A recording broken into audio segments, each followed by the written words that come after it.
Hello नमस्कार दोस्तों, स्वागत है आपका ज्ञान सेतु जीएस अकेडमी में। चलिए आज बात करने वाले हैं भारतीय राष्ट्रीय कांग्रेस संस्था के बारे में।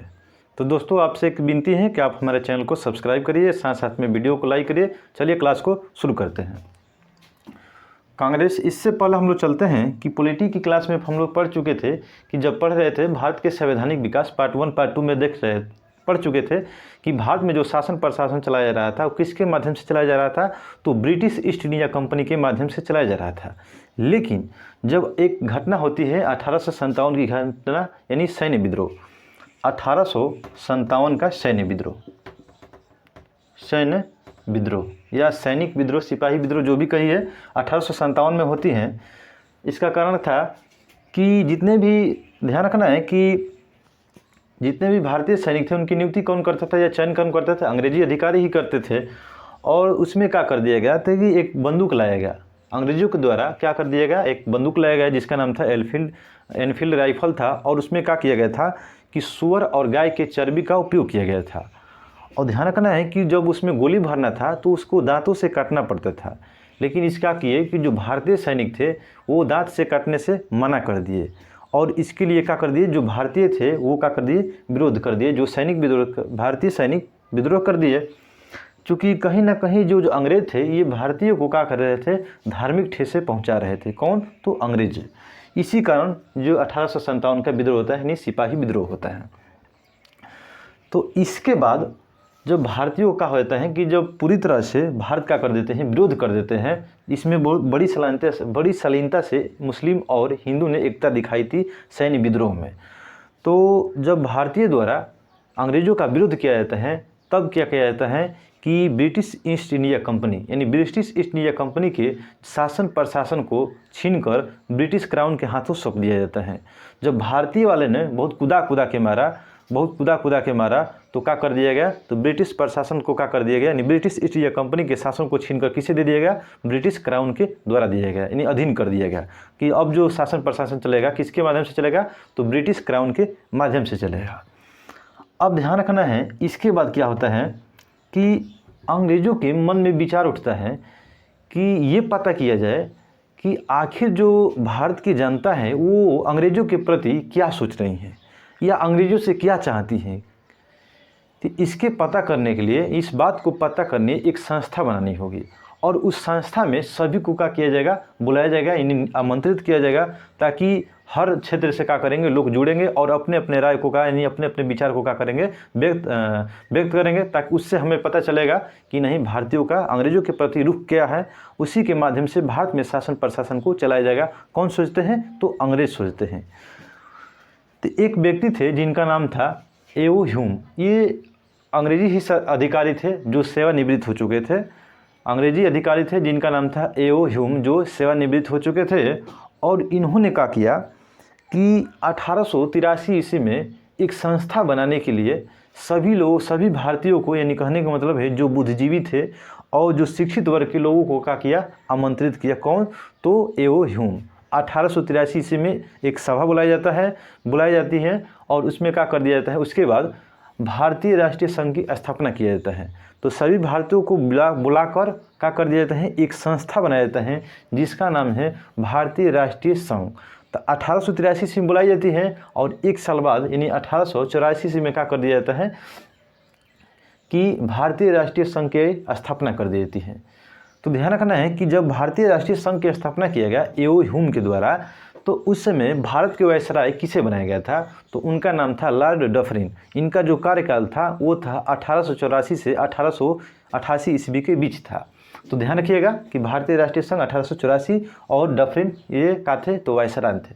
इसके बाद है भारतीय राष्ट्रीय कांग्रेस। ध्यान रखना है कि जब भारतीय राष्ट्रीय संघ का जब निर्माण हो रहा था तो उसमें दादा भाई नौरोजी भी थे। ध्यान रखना है कौन थे, तो दादा भाई नौरोजी भी थे।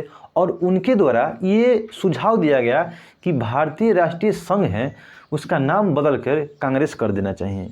यानी कहने का मतलब है कि भारतीय राष्ट्रीय जो संघ है, यानी संघ के जगह क्या कर देना चाहिए, तो कांग्रेस कर देना चाहिए। किसके द्वारा सुझाव दिया गया था, तो दादा भाई नौरोजी के द्वारा दिया गया था। तो ध्यान रखिएगा कि भारतीय राष्ट्रीय कांग्रेस के सुझाव या कांग्रेस शब्द का प्रयोग सबसे पहले किसके द्वारा की गई थी भारत में, तो किसके द्वारा की गई थी, तो दादा भाई नौरोजी के द्वारा की गई थी। इसके बाद हम चलते हैं अब कांग्रेस। तो ध्यान रखना है कांग्रेस, ये कांग्रेस शब्द आया कहाँ से है? तो कांग्रेस शब्द आया है, ये आया है तो अमेरिकी शब्द है। ध्यान रखिएगा कि कांग्रेस कैसा शब्द है? तो एक अमेरिकी शब्द है। जैसे दोस्तों आपको मालूम होगा, जैसे भारत की संसद को क्या कहा जाता है? तो संसद ही कहा जाता है। बांग्लादेश के संसद को क्या कहा जाता है? तो जातीय संसद कहा जाता है। और नेपाल के संसद को क्या कहा जाता है? राष्ट्रीय पंचायत कहा जाता है। ठीक उसी तरह से अमेरिका के संसद को क्या कहा जाता है? तो कांग्रेस कहा जाता है। तो ध्यान रखना है कि कांग्रेस कहाँ से आया है? तो अमेरिकी शब्द है। और कांग्रेस का अर्थ होता है लोगों का समूह। ध्यान रखिएगा कि कांग्रेस का अर्थ होता है लोगों का समूह। कांग्रेस का अर्थ क्या होता है? तो लोगों का समूह होता है। अब हम चलते हैं कि भारतीय राष्ट्रीय कांग्रेस। ध्यान रखिएगा कि चूंकि भारतीय राष्ट्रीय संघ का जब निर्माण हो रहा था तो कौन भाग लिए थे? तो दादा भाई नौरोजी, और उन्हीं के सुझाव पक्का कर दिया जाता है। अब भारतीय राष्ट्रीय कांग्रेस की स्थापना की जाती है कब? तो 1885 ईस्वी में। तो ध्यान रखिएगा कि भारतीय राष्ट्रीय कांग्रेस नामक संस्था की स्थापना 28 दिसंबर 1885 ईस्वी को की जाती है। और इसके संस्थापक कौन बने? तो एओ ह्यूम। इनका पूरा नाम था एलन एक्टोबियन ह्यूम। ध्यान रखिएगा कि 28 दिसंबर 1885 इसके संस्थापक कौन थे? तो वो थे एओ ह्यूम। इसके बाद ध्यान देना है कि इससे पूर्व प्रमुख संस्था, यानी जब ये भारतीय राष्ट्रीय कांग्रेस संस्था का निर्माण किया गया तो इससे पहले कौन सी पूर्व जो संस्था थी वो ज़्यादा लोकप्रिय थी? तो वो था इंडियन एसोसिएशन। ये भारतीय के द्वारा ही स्थापित किया गया था। ये जो संस्था देख रहे हैं इंडियन एसोसिएशन, और इसका भी उद्देश्य था कि सभी भारतीयों को क्या करना? एकजुट कराना। किसका उद्देश्य था? तो इंडियन एसोसिएशन के। तो इंडियन एसोसिएशन की जो स्थापना होती है 1876 ईस्वी में होती है। और किसके द्वारा किए जाते हैं? तो सुरेंद्र नाथ बनर्जी और आनंद मोहन बोस के द्वारा किया जाता है। कहाँ पे? तो कलकत्ता में किया जाता है। ध्यान रखिएगा, पूछा जाता है क्वेश्चन कि कांग्रेस के स्थापना के समय उससे पहले कौन सी संस्था थी? तो वो थी कौन? ये ध्यान रखना है, ये इंडियन एसोसिएशन, जिसकी स्थापना कब होती है? 1876 ईस्वी में होती है। किसके द्वारा? तो आनंद मोहन बोस और सुरेंद्र नाथ बनर्जी के द्वारा कलकत्ता में की जाती है। इसके बाद इससे पहले क्या हो गया? इसमें ध्यान रखिएगा कि ये जो देख रहे हैं इंडियन एसोसिएशन, इसकी जो क्या कर दिया गया? इसे विलय कर दिया गया। यानी कहने का मतलब है जो इंडियन एसोसिएशन देख रहे हैं इसे किस में मिला दिया गया? तो भारतीय राष्ट्रीय कांग्रेस में मिला दिया गया। यानी जो देख रहे हैं इंडियन एसोसिएशन संस्था देख रहे हैं, इसे किसे मिला दिया जाता है? तो भारतीय राष्ट्रीय कांग्रेस नामक संस्था में 1886 ईस्वी में मिला दिया जाता है। तो ध्यान रखिएगा, ये भी यही क्वेश्चन है। अब देख रहे हैं कि कांग्रेस का पहला अधिवेशन। ध्यान रखना है कि भारतीय राष्ट्रीय कांग्रेस का पहला अधिवेशन, तो भारतीय राष्ट्रीय कांग्रेस का जो पहला अधिवेशन बुलाने का प्रस्ताव रखा गया था, यानी आयोजन रखा गया था, वो कहाँ रखा गया था? तो पुणे में रखा गया था। लेकिन पुणे में क्या हुआ कि वहाँ पर हैजा नामक बीमारी फैल गई। इसी कारण क्या कर दिया गया कि पुणे से स्थानांतरित करके बम्बई ला दिया गया। तो ध्यान रखिएगा कि भारतीय राष्ट्रीय कांग्रेस का पहला अधिवेशन कहाँ कराया जाता है? प्रस्ताव कहाँ था पहले? तो पुणे में था। और उसके बाद कहाँ कराया जाता है? तो बम्बई में कराया जाता है। कब कराई जाती है? तो 1885 ईस्वी में ही कराई जाती है। और इसके अध्यक्ष कौन बनाया जाता है? तो डब्ल्यू.सी. बनर्जी को। ध्यान रखिएगा कि डब्ल्यू.सी. बनर्जी को बनाया जाता है। और कांग्रेस का जो पहला अधिवेशन होता है वो मुंबई के, यानी बम्बई के किस स्थान पर होता है? तो वो होता है एक विद्यालय था जिसका नाम था गोकुल तेजपाल संस्कृत विद्यालय। तो पूछा जाता है कि कांग्रेस का पहला अधिवेशन कहाँ पर हुआ था? तो गोकुल तेजपाल संस्कृत विद्यालय में हुआ था। इसकी अध्यक्ष किसे बनाया गया था? तो डब्ल्यू.सी. बनर्जी को बनाया गया था, यानी व्योमेश चंद्र बनर्जी को बनाया गया था। और बम्बई में कराया गया था 1885 ईस्वी में। तो चलिए इसके बाद देखते हैं कि प्रथम महासचिव, यानी भारतीय राष्ट्रीय कांग्रेस के प्रथम महासचिव किसे बनाया गया था? तो उनका नाम है एओ ह्यूम। जो भारतीय राष्ट्रीय कांग्रेस के संस्थापक है उन्हीं को क्या कह दिया गया था कि प्रथम महासचिव बनाया गया था। ध्यान रखिएगा, इनसे प्रश्न पूछा जाता है कि क्या जो एओ ह्यूम है ये भारतीय राष्ट्रीय कांग्रेस के अध्यक्ष बने हैं? तो एक बार भी ये अध्यक्ष भारतीय राष्ट्रीय कांग्रेस का नहीं बने हैं। तो ध्यान रखना है इनके बारे में। और इनसे एक और क्वेश्चन पूछा जाता है, जो पूछा जाता है कि हर्मिट ऑफ शिमला। तो हर्मिट ऑफ शिमला किसे कहा जाता है? तो वो किसे कहा जाता है? एओ ह्यूम के ही कहा जाता है। नहीं, शिमला का संत किसे कहा जाता है? तो एओ ह्यूम को कहा जाता है। और ध्यान रखिएगा कि एओ ह्यूम ये जो थे कैसे, ये आप शिमला में आके कैसे बस गए? तो ये ब्रिटिश ही अधिकारी थे। और ये आके कहाँ पर बस गए? तो शिमला में आके, यानी हिमाचल प्रदेश की राजधानी शिमला में आके बस गए। कौन? एओ ह्यूम। अब ध्यान देना है कि जो कांग्रेस का पहला अधिवेशन कराया गया था बम्बई में, उसमें कुल कितने प्रतिनिधियों ने भाग लिया था? तो कांग्रेस के पहले अधिवेशन में कुल कितने लोग शामिल हुए थे? तो 72 लोगों ने शामिल हुआ था, जिसमें से मात्र केवल 2 मुस्लिम भाग लिए थे। तो ध्यान रखना है कि प्रथम अधिवेशन में जब कराया गया था तो उसमें कितने लोगों ने भाग लिया था? तो 72 लोगों ने लिया था और उसमें से मात्र 2 मुस्लिम भाग लिए थे। इसके बाद चलते हैं कि कांग्रेस का दूसरा अधिवेशन कहाँ कराया जाता है। ध्यान रखना दोस्तों, जो कांग्रेस का अधिवेशन कराया जा रहा था वो कराया जा रहा था अलग अलग स्थानों पर, और अलग अलग समुदाय वर्ग के लोगों को क्या किया जा रहा था? आपस में जोड़ा जा रहा था। तो ध्यान रखना है कि कांग्रेस का जो दूसरा अधिवेशन होता है वो कहाँ होता है? 1886 ईस्वी में होता है। कहाँ पे? तो कलकत्ता में होता है। और इसके अध्यक्ष किसे बना दिया जाता है? तो दादा भाई नौरोजी को बनाए जाते हैं, जो कांग्रेस शब्द दिए थे। तो ध्यान है, कांग्रेस का दूसरा अधिवेशन 1886 ईस्वी में होता है। कहाँ पे? कलकत्ता में होता है। और इसके अध्यक्ष दादा भाई नौरोजी को बना देते हैं। दादा भाई नौरोजी से एक प्रश्न पूछा जाता है, वयोवृद्ध, यानी भारत का वयोवृद्ध पुरुष किसे कहा जाता है? तो दादा भाई नौरोजी को कहा जाता है। ग्रैंड ओल्ड मैन इंडिया किसे कहा जाता है? तो भारत का ग्रैंड ओल्ड मैन किसे कहा जाता है? तो दादा भाई नौरोजी को कहा जाता है। इनसे बस ये प्रश्न पूछा जाता है यहाँ से। और तीसरा जो अधिवेशन होता है, यानी जो कांग्रेस का जो तीसरा अधिवेशन कराया जाता है वो कहाँ कराया जाता है? मद्रास में कराया जाता है। कब कराया जाता है? 1887 ईस्वी में कराया जाता है। तो कांग्रेस का तीसरा अधिवेशन 1887 ईस्वी में तमिलनाडु के क्षेत्र यानी मद्रास में कराया जाता है। और इसके अध्यक्ष किसे बनाया जाता है? तो बदरुद्दीन तैयब जी को बनाया जाता है, जो मुस्लिम थे। तो ये भी प्रश्न बनता है कि भारतीय राष्ट्रीय कांग्रेस के अध्यक्ष बनने वाले पहले मुस्लिम कौन थे? तो उनका नाम है बदरुद्दीन तैयब जी। कब बने थे? तो 1887 ईस्वी में बने थे।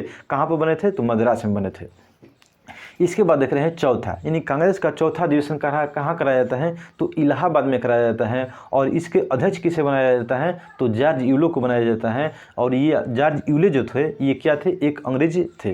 तो ध्यान रखना है, यहाँ से भी प्रश्न पूछा बनता है कि भारतीय राष्ट्रीय कांग्रेस के अध्यक्ष बनने वाले पहले अंग्रेज कौन थे? तो उनका नाम है जॉर्ज यूले। कब बने थे? तो 1888 से बने थे। कहाँ पे? तो इलाहाबाद में बने थे। इसके बाद आता है कि कांग्रेस के पांचवें अधिवेशन, जिसका नाम जो अध्यक्षता किए थे उनका नाम है विलियम बेडरबन थे, जो 1889 में किया गया था। कहाँ पे? तो बम्बई में किया गया था। ध्यान रखिएगा, पांचवा बम्बई में किया गया था, बेडरबन के द्वारा किया गया था। और ध्यान रखना है कि जो बेडरबन है, यानी विलियम बेडरबन है, इसने एओ ह्यूम की जीवनी लिखी थी। ध्यान रखिएगा कि एओ ह्यूम की जीवनीकार कौन है? तो बेडरबन है। ये दूसरा जो अध्यक्ष बने थे अंग्रेज थे। तो ध्यान रखना है। इसके बाद चलते हैं कि हो गया जॉर्ज यूले।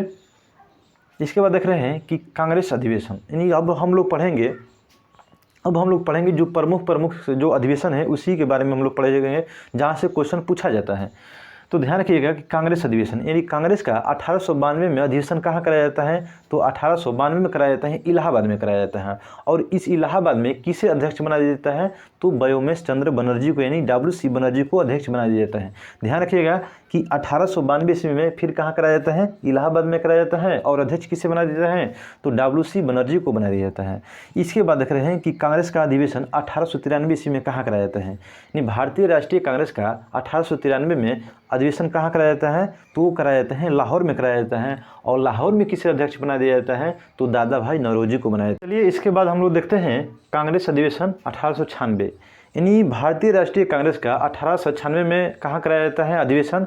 तो कलकत्ता में कराया जाता है। ध्यान रखना है कि भारतीय राष्ट्रीय 1896 का कहाँ कराया जाता है आयोजन? तो कलकत्ता में कराया जाता है। और इसके अध्यक्ष किसे बना दिया जाता है? तो रहीमतुल्ला सैनी को। ध्यान रखना है कि कलकत्ता अधिवेशन, यानी भारतीय राष्ट्रीय कलकत्ता अधिवेशन के अध्यक्षता किसके द्वारा किया गया था? तो रहीमतुल्ला सैनी के द्वारा किया गया था। और जो देख रहे हैं कि जो कलकत्ता में 1896 ईस्वी में जो अधिवेशन कराया गया था कांग्रेस का, वो कौन से क्रम के था? तो 12वें क्रम के था। चूँकि क्रम यहाँ पर हम क्यों बता रहे हैं? क्योंकि VVI है, यहाँ से प्रश्न पूछा जाता है, इसीलिए हम इस क्रम को लिखे हैं। तो ध्यान रखिएगा कि कौन से क्रम के था जो 1896 में कराया गया था कलकत्ता में? तो 12वें क्रम का था। इसके अध्यक्ष किसे बनाया गया था? रहीमतुल्ला सैनी को बनाया गया था। और यहाँ पर पहली बार क्या किया गया था इस अधिवेशन में? तो राष्ट्रीय गीत को गाया गया था। ध्यान रखिएगा कि राष्ट्रीय गीत को गाया गया था, यानी वंदे मातरम गाया गया था, 1896 में गाया गया था, कलकत्ता में गाया गया था। तो यहाँ से प्रश्न पूछा जाता है कि वह कांग्रेस का कौन सा अधिवेशन है जहाँ पर ये क्या गाया गया था? तो राष्ट्रीय गीत को गाया गया था। तो 1896 के कलकत्ता अधिवेशन में राष्ट्रीय गीत को गाया गया था। किसने अध्यक्षता किया था? तो रहीमतुल्ला सैनी के द्वारा किया गया था। और कौन से क्रम के था? तो ये कौन से क्रम के था? तो 12वें क्रम के था। ध्यान रखिएगा इन बातों को। यहाँ से क्वेश्चन पूछा जाता है, ये VBI है। तो चलिए दोस्तों, हमें उम्मीद होगी कि ये वीडियो आपको काफ़ी पसंद आई होगी। ठीक है, थैंक्स फॉर वॉचिंग।